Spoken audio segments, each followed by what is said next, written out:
Welcome to the Win, Make, Give podcast. Chad Himes here, joined by my friend Bob Lids Stewart. Bob, how are you today? My call sign? You're bringing out my call sign? I'm going to use your call sign now. I think it might just become part of your name. Well, we'll make sure that by the end of this one, we have a call sign for Jake. All right, we can work a call sign in there for Jake as well. We'll have to come up one for Ben. You know what? Join us in our Facebook group, facebook.com/winmakegive. No one's allowed to come up with their own call sign. That's right. As we learned on our episode with Commander Hiltz, we need a call sign for Ben Kinney. So we're going to look to you to give us a call sign for Ben. I'm sticking with Lids for Bob, and you're more than welcome to make a recommendation for me as well as coming up with that. But that's not what we're talking about right now. You mentioned Jake. We want to bring Jake Breen onto the Win, Make, Give podcast all the way from Salt Lake City, Utah. Jake, thanks for joining us here in Bellingham, Washington. Thanks for having me, guys. Flew in this morning. Gorgeous drive from Seattle. I'm happy to be here. And I met Jake briefly this morning as I freight trained him. You ran him over. I ran him over, basically, as I was running to get to an interview that was on a schedule, and he happened to be standing in the doorway with Ben, and I had no time to be polite and hoped as they left, I said to Dave, Dave, I hope that wasn't somebody really important I just knocked over. It was somebody really important. I was so offended. But he's gracious. No. Look, you're going to join me on the 15-point plan as well, folks. I'm going to tell you, come find me on the 15-point plan to hear this interview I'm going to do with Jake over there, because now that I know he's a Spartan and he didn't even feel me knock into him. He just took that as an obstacle, and he'll throw a burpee on top of it. That's how he shows love, right? That's it. Jake, we're talking about you, but let's have you talk about you. Even though Jimmy Mackin wants to think I'm doing it the lazy man's way, we do our research, but we want you to introduce yourself to the Win, Make, Give audience. So who are you, and tell everybody about yourself. Yeah, sure thing. So career-wise, been doing real estate about 20 years, but about 15 years into that career, I think I hit a stage at which a lot of folks get in their career. They call it midlife crisis, or those points where you start exploring what's going on and wondering what boxes and goals you're checking for what reason. And not to go down a rabbit hole, but that has brought to light kind of my second passion hobby, which is all things fitness, nutrition. So I've checked a lot of those boxes and had some great experiences and some bad experiences, but ran the CrossFit gamut. Went to the CrossFit Games regionally in 2014. Was on the NPC bodybuilding circuit for a year, had my card there. Competed for 2 years as a top 100 ranked Spartan athlete on their obstacle course races. Yep.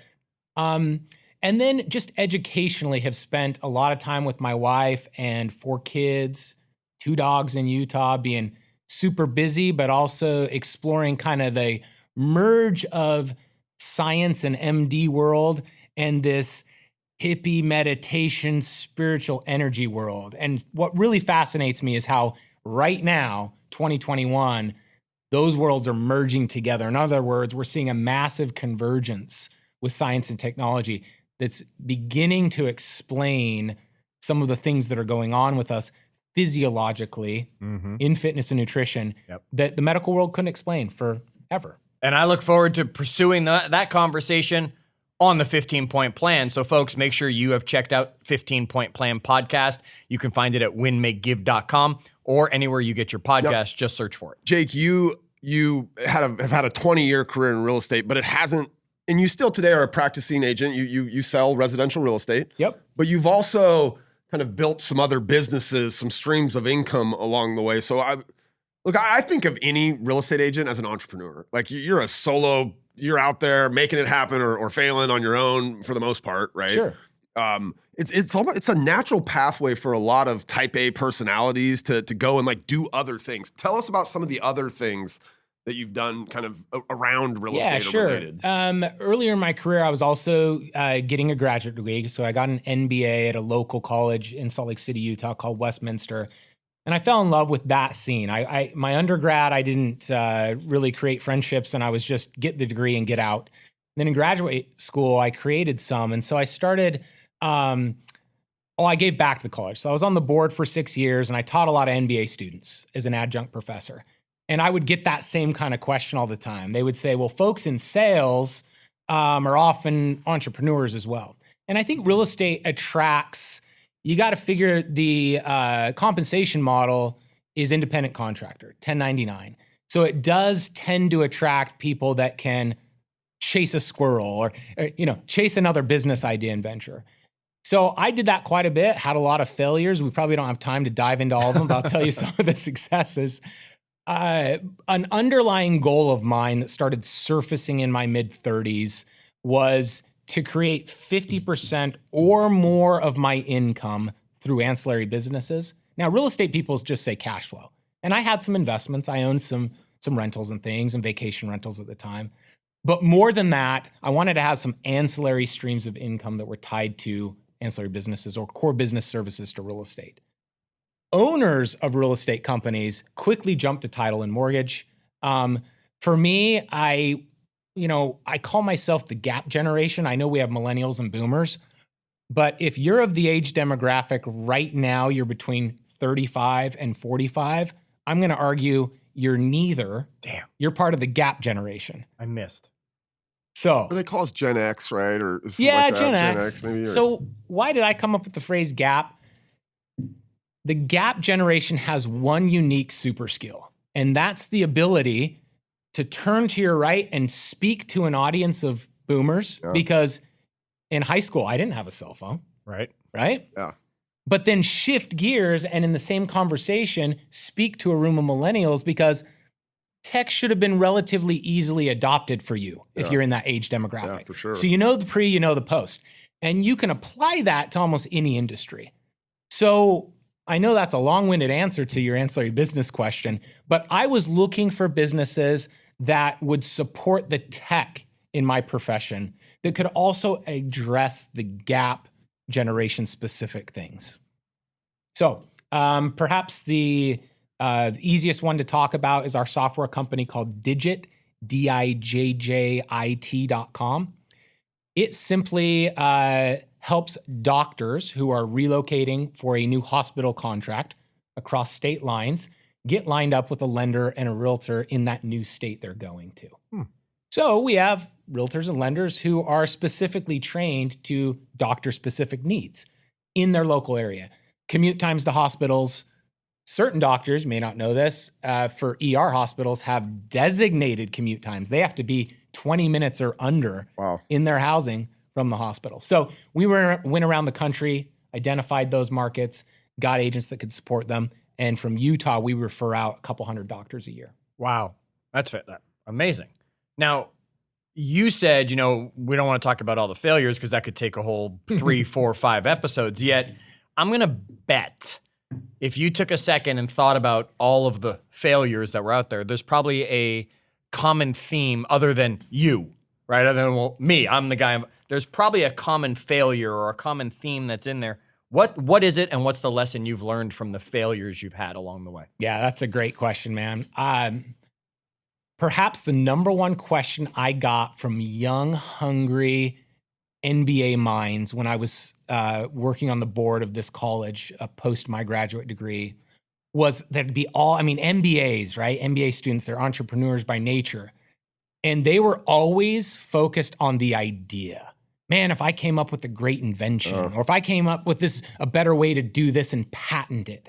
And that's what they were spending all their time and energy on. And I realized through some of my own failures that was the wrong thing to focus on. So here's my point and what I learned. There are tons of ideas. Yeah, there are a dime a dozen. Dime a dozen. But it's really the team that's assembled and how synergistically that group works together that's going to bring the idea to light. And it can be a mediocre idea, but a phenomenal team, and then it'll gain legs.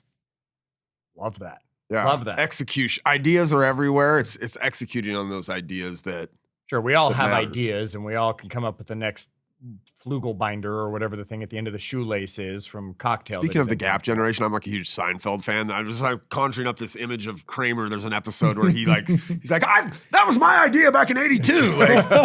Isn't it so right though? I mean, even this morning I was on a flight from Salt Lake to here, and entrepreneurial people in general are usually seeing a problem and then deciding a business solution. So anything that irks you. So when you're on a flight, for me, there's always things that irk you, and I can think of a better way to do it.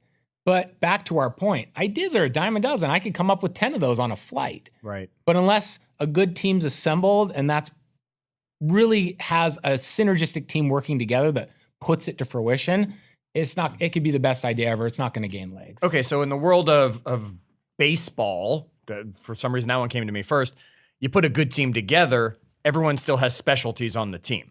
This guy's the pitcher. This guy's, the shortstop, he's got the range. This guy's the hitter, he clubs the ball out of the park. When you're talking about putting that team together, do you have general roles for this team, or are you just looking for a group of people that just have synergy and we'll figure out how to actually get it done? Yeah, that's also a phenomenal question. Man, you're good at asking questions. Thank you. So I would put it like this, and this is how my real estate sales team has grown in Salt Lake.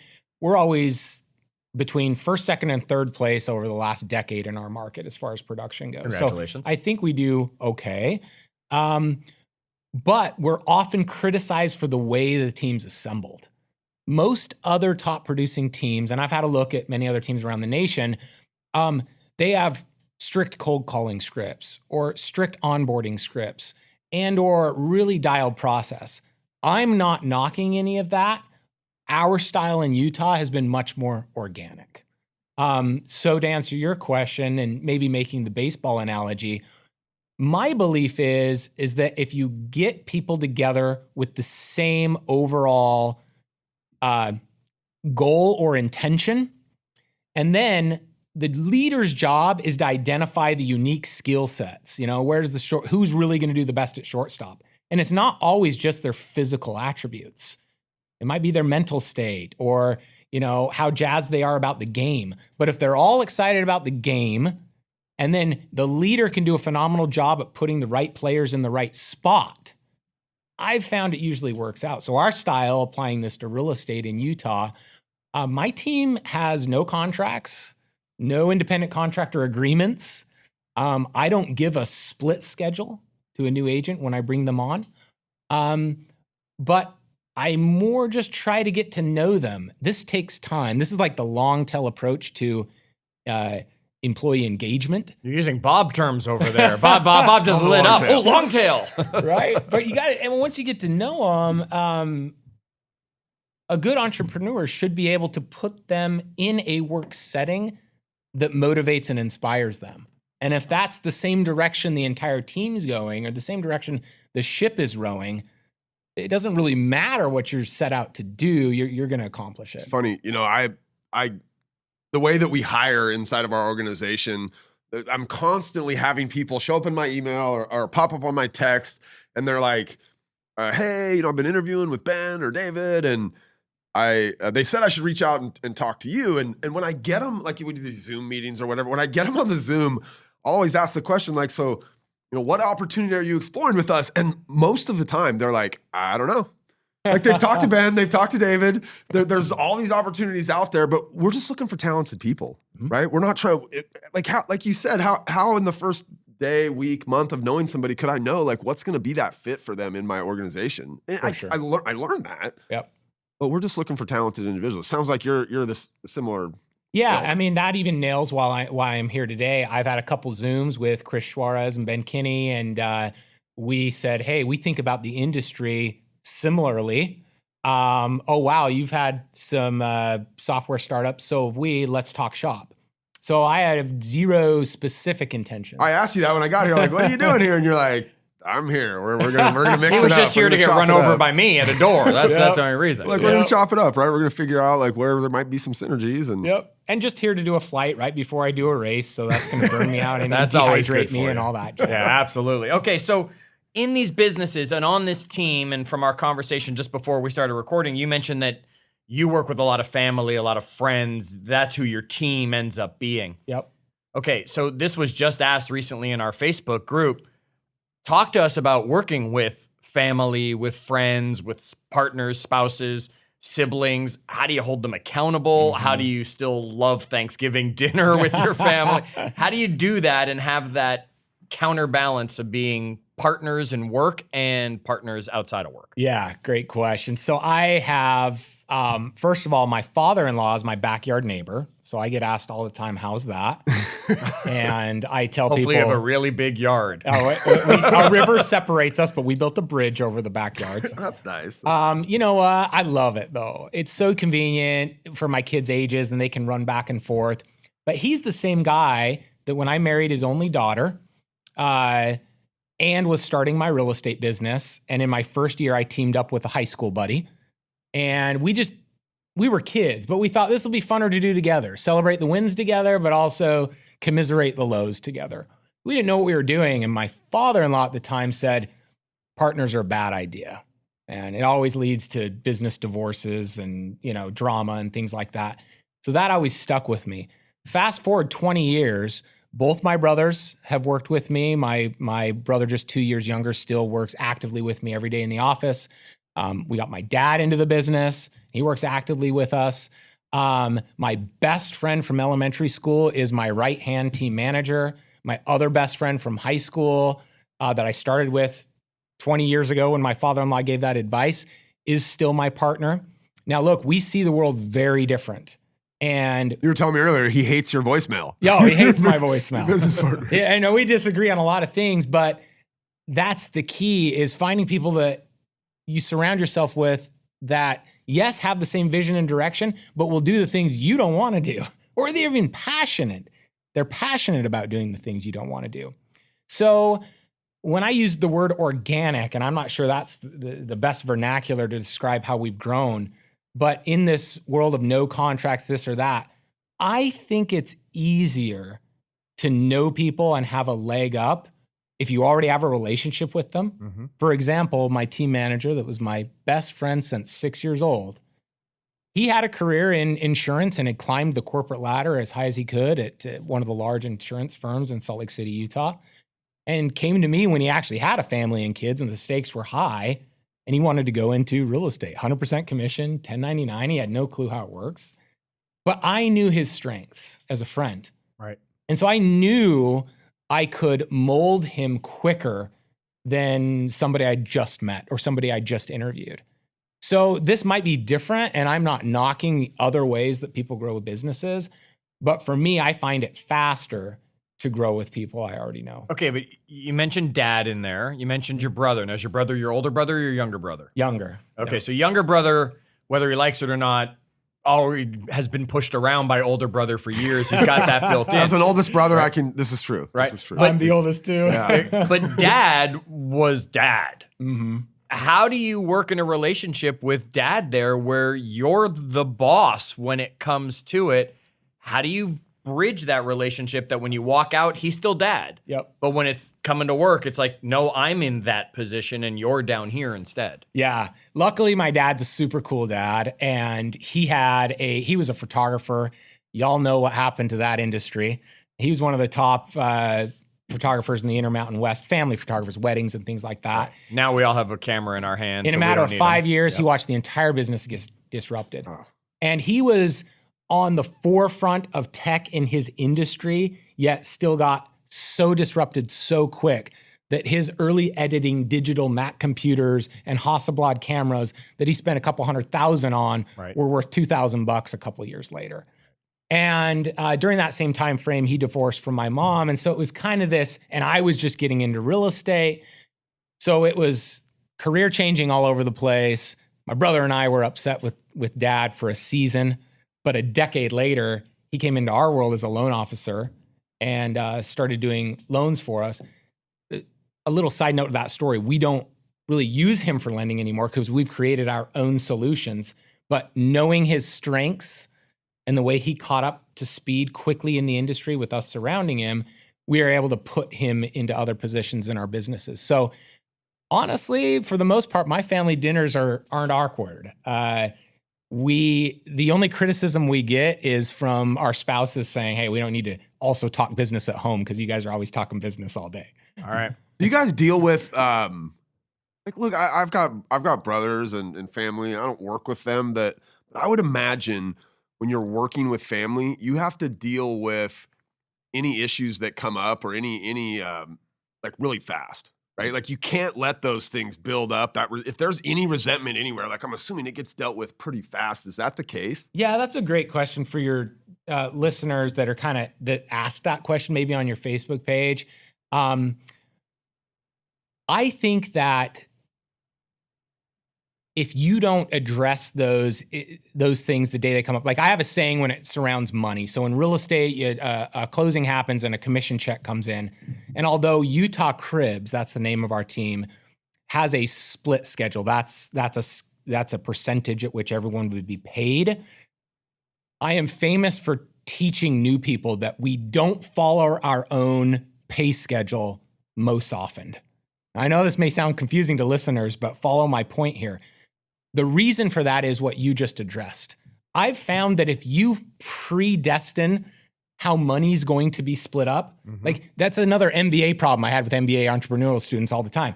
I have an awesome idea and here's my entity docs and this is how much I'll own of it.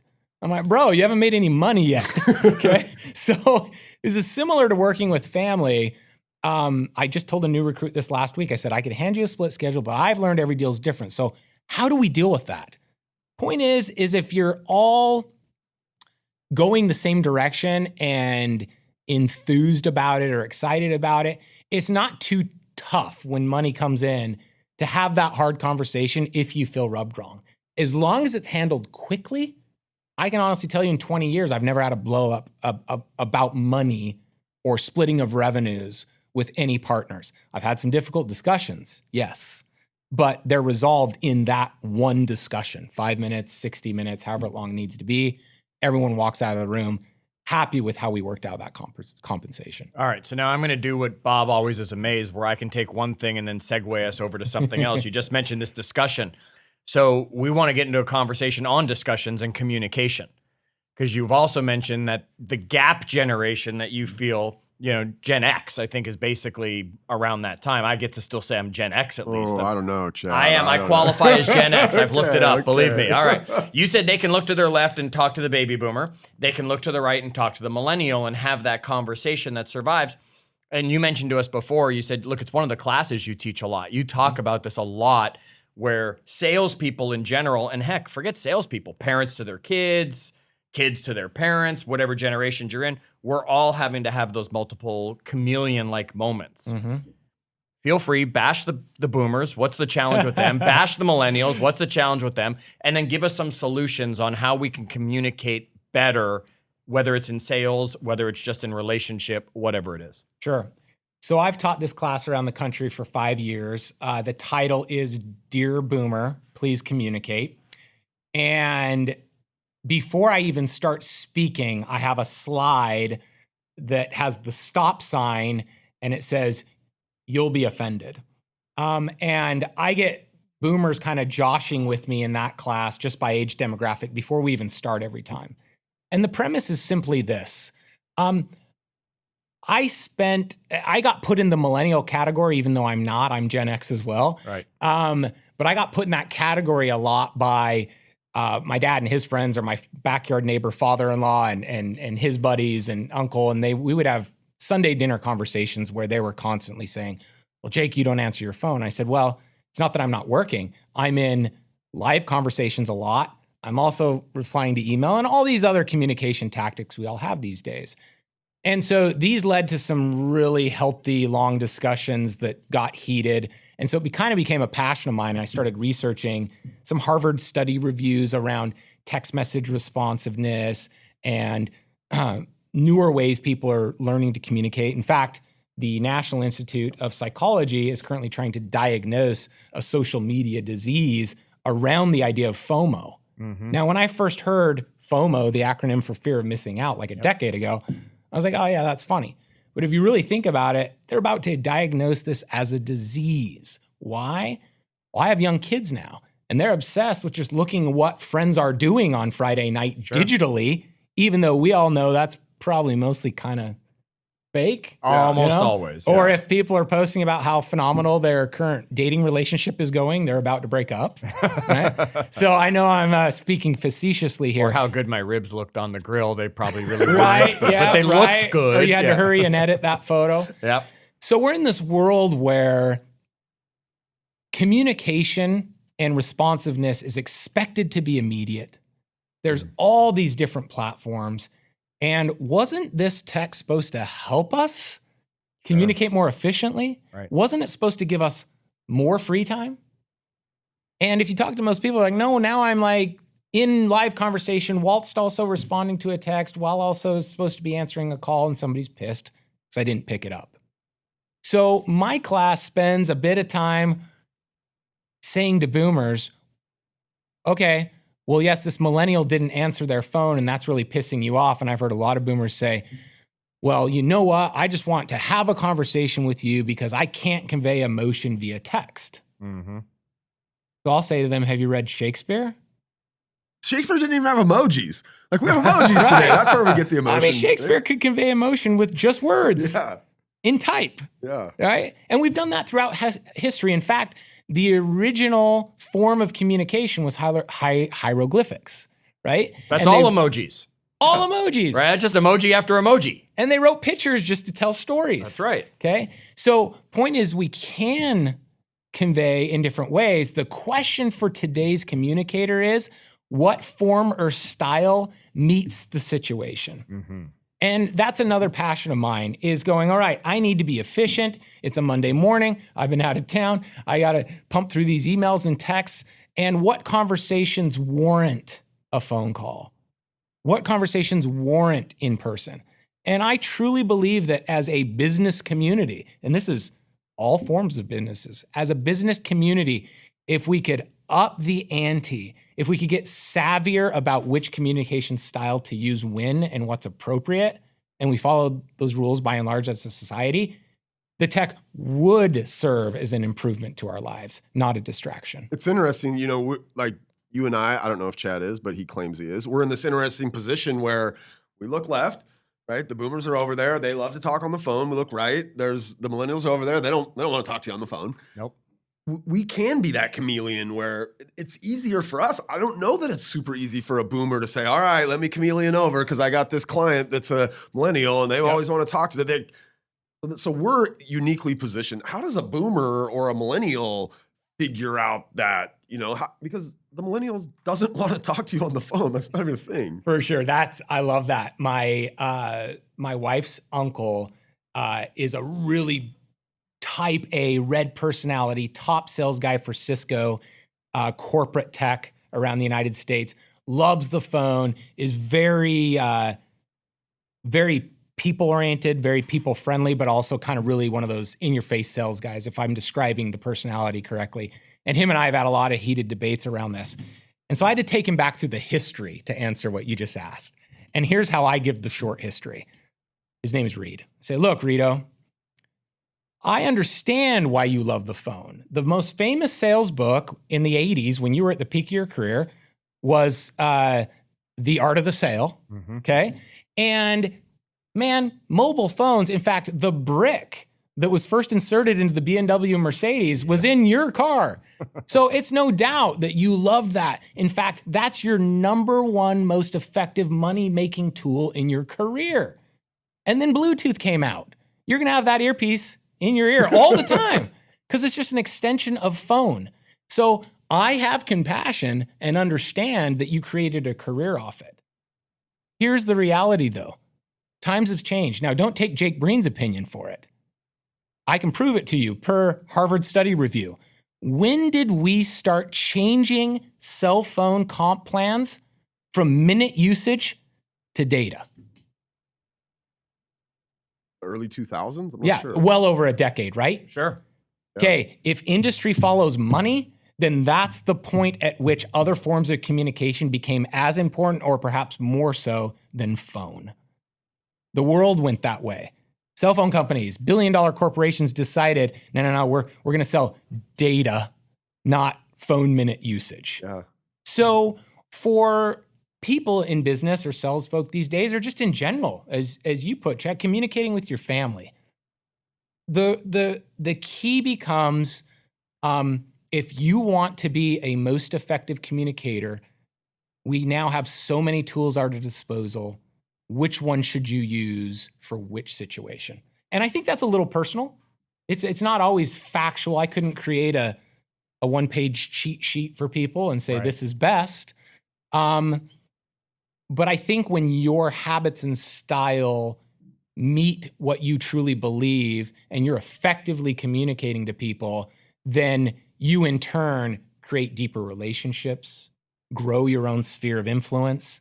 And for sales folk that are listening to this, that's where the magic starts happening in your business. That's when your sphere grows and you don't really need to do online lead gen anymore. Right. It's just speaking real and how you can effectively communicate. What's your feeling on like, I don't know, like drip campaigns or some of these like this just generic bullshit communication that's out there?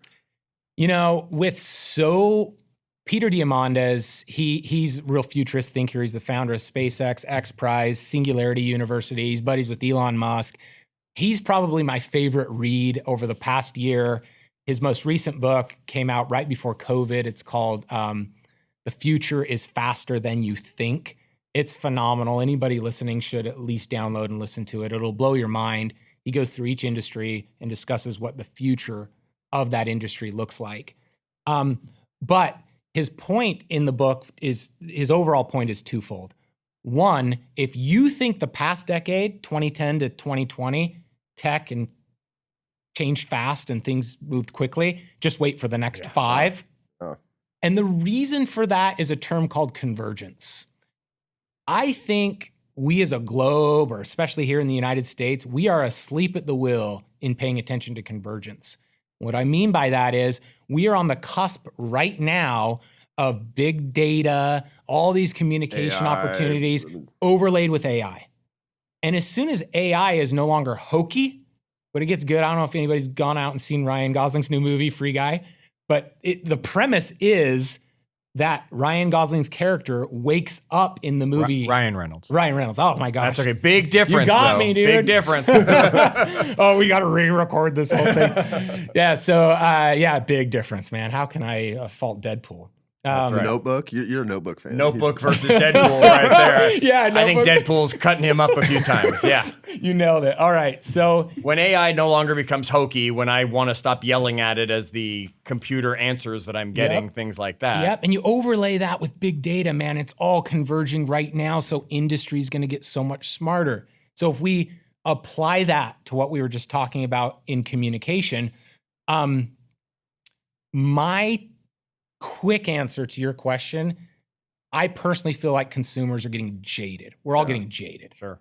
I mean, we think in the 80s coupons were in our face all the time. Bro, everything's on sale and in our face all the time right now.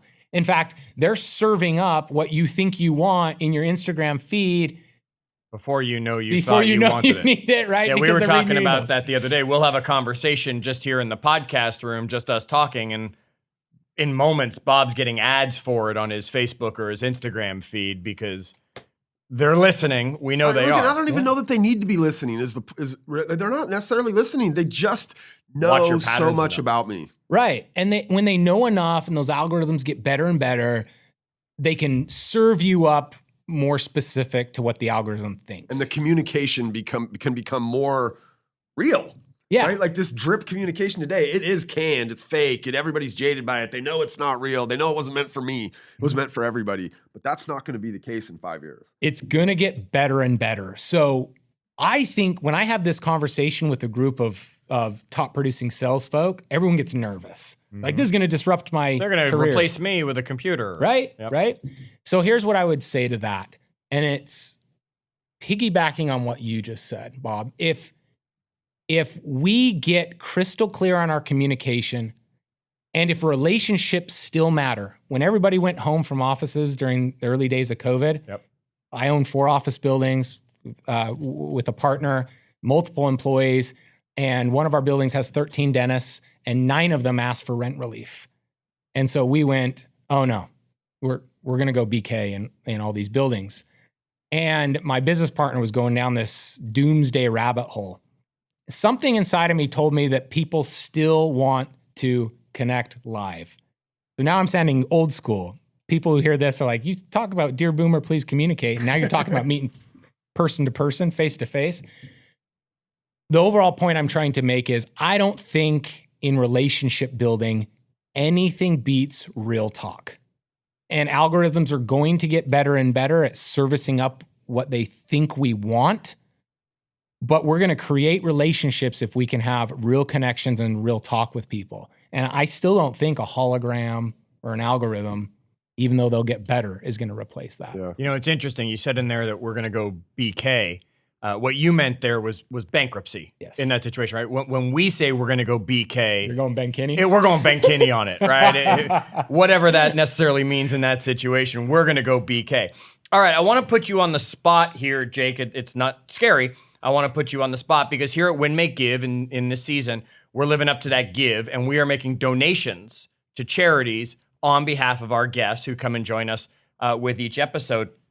So what charity is it we can make a donation to on your behalf by joining us here and sharing with our audience today? Oh, yeah, for sure. I have served on a couple of boards over the last decade, but one that's near and dear to me because of my grandfather's death. And the last decade of his life that was a lot of suffering, they call it a silent sufferer, is the National Arthritis Foundation.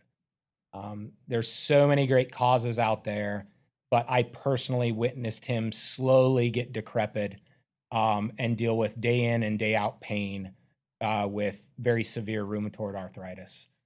So the National Arthritis Foundation is one I'd like to donate. Then we'll be happy to do that. All right, so before we come to the end of this, you talk communication. You told us that the first form of communication really out there, other than people talking to each other, was hieroglyphics. So it was emojis. So folks, I want you to come into our Facebook group, facebook.com/winmakegive, because when this episode goes live, we're going to post about it. We want to know your favorite emoji. Oh, just one. Well, Jake, what's yours? What's your go-to emoji? Oh boy, well, my go-to is honestly just thumbs up because I'm a speed guy and it's the first one that pulls up. So it's usually thumbs up, fist bump. I don't know what mine's called. It's just one of those faces that's giving you one of those silly looks that kind of laughing, kind of not. I'd have to look up what we call them. But it will be in the Facebook group. Bob, do you know what your favorite emoji is? I mean, I'm definitely like crying laughy face. I think if I was to go in there, like that's mine, cry laughy face. Yeah, I like that, Bob. That tells me that you're just looking to have a good time. I am. Like if somebody says something funny, I want to know that I think it's funny. There you go. All right, and it brought him to tears. Jake, give us one last thing before we get out of here then. It doesn't matter whether you shared it already. What's the one takeaway everybody from the Win, Make, Give audience should walk away from this episode hearing, whether it's working with family, whether it's in communication, whether it's something we didn't talk about yet? What's that one thing? I would say it's this theme that's kind of come up the last 10 minutes. COVID, we could say a lot about what's gone on the last year and a half, but what ails me is looking to the future and the mental state. I've seen a lot of people who are close to me, the mental state they're in. And I think what we just went through is a great way to combat those bad mental moments or situations that a lot of people are in. And that's the phrase we used, real talk. If somebody in your tight-knit circle, your friends or family, has lost the ability to have a real conversation with you in the past year and a half, you probably ought to check on them. Consequently, if you can just have a real conversation with those close to you, you're going to foster relationships. You're not going to get disrupted by tech and AI and all these scary things we talk, and it enriches your life. Love it. Love it. That is a powerful message for everyone to walk away from. If you've been listening, you've heard Jake talk in there also about his health, talk about things like that. Folks, I'm going to have an interview with Jake. I'm leaving this one. You guys got this? You got this I covered? think we got this without you, Bob. Don't you worry. Go grab a donut while we take care of this. I got this donut. But folks, you're going to have to jump over to 15 Point Plans podcast to hear the interview with Jake that I'm going to be sharing there as he takes us through the health journey. Everest. He is about to climb Everest, sort of. Yeah. We'll talk about that. He's going to do all the work on that episode. Until that episode, or until our next episode here on Win, Make, Give, share this with somebody because there's a message they need to hear as you get to have that real talk. And remember, as always, do good.